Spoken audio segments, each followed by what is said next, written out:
Salamo fahavalo amby efapolo amby zato.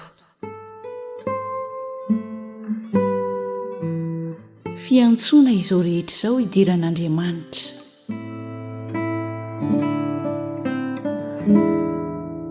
Aleloia!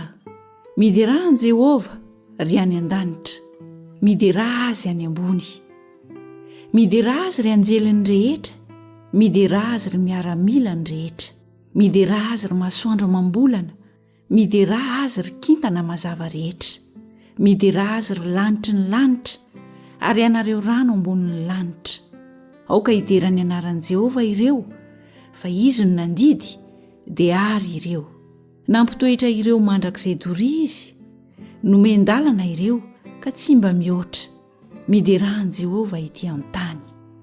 Ianareo dragona sy ianareo rano lalina rehetra, ny afo sy ny avandra, ny oram-panala sy ny zavona, ny rivotra mahery izay mankatony teniny, ny tendrombohitra sy ny avoana rehetra, ny hazo fihinam-boa sy ny sedera rehetra, ny biby dia sy ny biby fiompy rehetra, ny biby mandady na mikisaka ary ny voromanidina, ny mpanjaka amin'ny tany sy ny vahoaka rehetra, ny mpanapaka sy ny mpitsara rehetra amin'ny tany, na ny tovolahy na ny tovavy, na ny antitra na ny tanora. Samy midera ny anaran'i Jehova avokoa, fa ny anarany ihany no misandratra. Ambonin'ny tany sy ny lanitra ny voninahiny, ary manandratra tandroka ho an'ny olona izy. Dia fiderana ho an'ny olo-masina rehetra.